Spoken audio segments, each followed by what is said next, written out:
சென்னை மற்றும் புறநகர் பகுதிகளில் நள்ளிரவு முதல் அதிகாலை வரை பரவலாக மழை பெய்ததால் ஐயப்பன் தாங்கல் முதல் காட்டுப்பாக்கம் வரை சாலையில் மழைநீர் குளம் போல் தேங்கி வாகன ஓட்டிகளுக்கு சிரமம் ஏற்பட்டுள்ளது.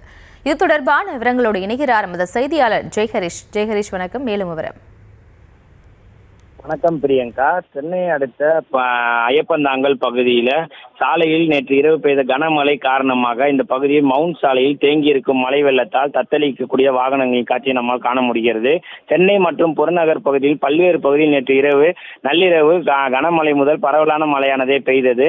சென்னை மவுண்ட் சாலையில் ஐயப்பந்தாங்கல் முதல் காட்டுப்பாக்கம் வரை சாலையில் மழை வெள்ளம் குளம்போல் தேங்கி நின்றது. மேலும் தேங்கி இருக்கும் மழை வெள்ளத்தில் கனரக வாகனம் முதல் இருசக்கர வாகனம் வரை தத்தளித்தவாறே செல்கின்றது. தேங்கி இருக்கும் மழை வெள்ளத்தில் சாலையில் உள்ள பள்ளங்கள் தெரியாதல் விபத்து ஏற்படும் அபாயமும் உள்ளது.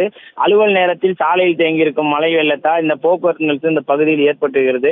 ஒவ்வொரு மழைக்கும் இந்த சாலையில் இதே போன்ற நிலையானது நிலை வருவதால் வாகன ஓட்டிகள் இதற்கு ஒரு நிரந்தர தீர்வு வேண்டும் என்பது இந்த வாகன ஓட்டிகளின் கோரிக்கையாக உள்ளது குறிப்பிடத்தக்கது. பிரியங்கா,